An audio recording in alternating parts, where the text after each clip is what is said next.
woman whom the Count had seen leave the ship with so much regret entered this house. She had scarcely closed the door after her when Monte Cristo appeared at the corner of a street, so that he found and lost her again almost at the same instant. The worn-out steps were old acquaintances of his. He knew better than anyone else how to open that weather-beaten door with the large-headed nail which served to raise the latch within. He entered without knocking or giving any other intimation of his presence, as if he had been a friend or the master of the place. At the end of a passage paved with bricks was a little garden, bathed in sunshine and rich in warmth and light. In this garden, Mercedes had found, at the place indicated by the Count, the sum of money which he, through a sense of delicacy, had described as having been placed there 24 years previously. The trees of the garden were easily seen from the steps of the street door. Monte Cristo, on stepping into the house, heard a sigh that was almost a deep sob. He looked in the direction whence it came, and there, under an arbor of Virginia jessamine, with its thick foliage and beautiful long purple flowers, he saw Mercedes seated, with her head bowed and weeping bitterly. She had raised her veil and, with her face hidden by her hands, was giving free scope to the sighs and tears which had been so long restrained by the presence of her son. Monte Cristo advanced a few steps, which were heard on the gravel.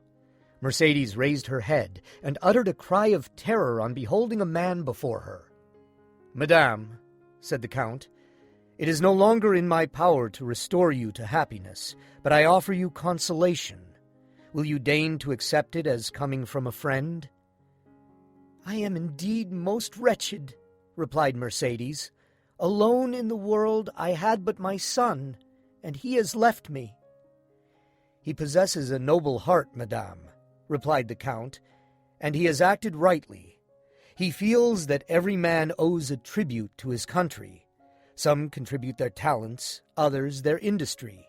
These devote their blood, those their nightly labors, to the same cause. Had he remained with you, his life must have become a hateful burden, nor would he have participated in your griefs. He will increase in strength and honor by struggling with adversity, which he will convert into prosperity. Leave him to build up the future for you, and I venture to say you will confide it to safe hands." "Oh," replied the wretched woman, mournfully shaking her head, "the prosperity of which you speak, and which, from the bottom of my heart, I pray God in his mercy to grant him, I can never enjoy. The bitter cup of adversity has been drained by me to the very dregs, and I feel that the grave is not far distant. You have acted kindly, Count, in bringing me back to the place where I have enjoyed so much bliss. I ought to meet death on the same spot where happiness was once all my own." "Alas," said Monte Cristo, "your words sear and embitter my heart, the more so as you have every reason to hate me. I have been the cause of all your misfortunes. But why do you pity instead of blaming me? You render me still more unhappy." "Hate you? Blame you? Edmund? Hate, reproach the man that has spared my son's life? For was it not your fatal and sanguinary intention to destroy that son of whom Monsieur de Morcerf was so proud? Oh, look at me closely, and discover, if you can, even the semblance of a reproach in me." The Count looked up and fixed his eyes on Mercedes, who arose partly from her seat and extended both her hands towards him. "Oh, look at me," continued she with a feeling of profound melancholy. "My eyes no longer dazzle by their brilliancy, for the time has long fled since I used to smile on Edmond Dantes, who anxiously looked out for me from the window of yonder garret, then inhabited by his old father. Years of grief have created an abyss between those days and the present. I neither reproach you nor hate you, my friend. Oh no, Edmund, it is myself that I blame, myself that I hate. Oh, miserable creature that I am!" cried she, clasping her hands and raising her eyes to heaven. "I once possessed piety, innocence and love, the three ingredients of the happiness of angels. And now, what am I?" Monte Cristo approached her and silently took her hand. "No," said she, withdrawing it gently. "No, my friend, touch me not. You have spared me, yet of all those who have fallen under your vengeance, I was the most guilty. They were influenced by hatred, by avarice, and by self-love. But I was base, and for want of courage acted against my judgment. Nay, do not press my hand, Edmund. You are thinking, I am sure, of some kind speech to console me, but do not utter it to me. Reserve it for others more worthy of your kindness. See," and she exposed her face completely to view. "See, misfortune has silvered my hair. My eyes have shed so many tears that they are encircled by a rim of purple, and my brow is wrinkled. You, Edmund, on the contrary, you are still young, handsome, dignified. It is because you have had faith, because you have had strength, because you have had trust in God, and God has sustained you. But as for me, I have been a coward. I have denied God, and He has abandoned me." Mercedes burst into tears. Her woman's heart was breaking under its load of memories.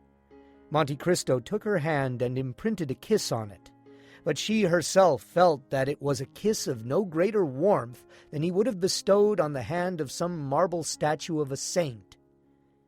"It often happens," continued she, "that a first fault destroys the prospects of a whole life. I believed you dead. Why did I survive you?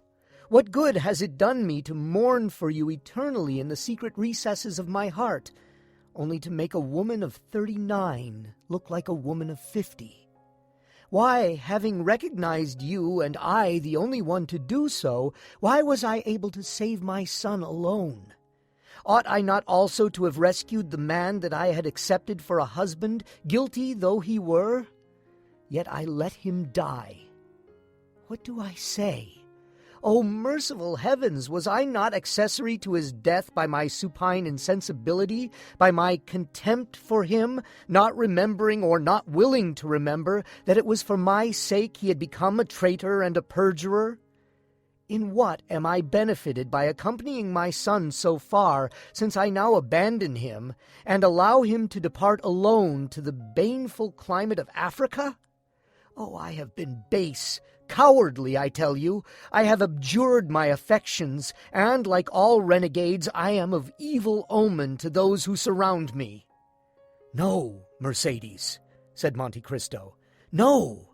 You judge yourself with too much severity. You are a noble-minded woman, and it was your grief that disarmed me. Still, I was but an agent, led on by an invisible and offended deity, who chose not to withhold the fatal blow that I was destined to hurl. I take that God to witness, at whose feet I have prostrated myself daily for the last 10 years, that I would have sacrificed my life to you, and with my life the projects that were indissolubly linked with it. But, and I say it with some pride, Mercedes, God needed me, and I lived. Examine the past and the present, and endeavor to dive into futurity, and then say whether I am not a divine instrument. The most dreadful misfortunes, the most frightful sufferings, the abandonment of all those who loved me, the persecution of those who did not know me, formed the trials of my youth, when suddenly, from captivity, solitude, misery, I was restored to light and liberty, and became the possessor of a fortune so brilliant, so unbounded, so unheard of, that I must have been blind not to be conscious that God had endowed me with it to work out His own great designs. From that time I looked upon this fortune as something confided to me for an especial purpose. Not a thought was given to a life which you once, Mercedes, had the power to render blissful. Not 1 hour of peaceful calm was mine. but I felt myself driven on like an exterminating angel. Like adventurous captains about to embark on some enterprise full of danger, I laid in my provisions, I loaded my weapons, I collected every means of attack and defense. I inured my body to the most violent exercises, my soul to the bitterest trials. I taught my arm to slay, my eyes to behold excruciating sufferings, and my mouth to smile at the most horrid spectacles. Good-natured, confiding, and forgiving as I had been, I became revengeful, cunning, and wicked, or rather, immovable as fate. Then I launched out into the path that was opened to me. I overcame every obstacle and reached the goal. But woe to those who stood in my pathway. "Enough," said Mercedes. "Enough, Edmund. Believe me, that she who alone recognized you has been the only one to comprehend you, and had she crossed your path, and you had crushed her like glass, still, Edmund, still she must have admired you. Like the gulf between me and the past, there is an abyss between you, Edmund, and the rest of mankind. And I tell you freely that the comparison I draw between you and other men will ever be one of my greatest tortures. No, there is nothing in the world to resemble you in worth and goodness. But we must say farewell, Edmund, and let us part." "Before I leave you, Mercedes, have you no request to make?" said the Count. "I desire but one thing in this world, Edmund, the happiness of my son." "Pray to the Almighty to spare his life, and I will take upon myself to promote his happiness." "Thank you, Edmund." "But have you no request to make for yourself, Mercedes?" "For myself I want nothing. I live, as it were, between two graves. One is that of Edmond Dantes, lost to me long, long since. He had my love.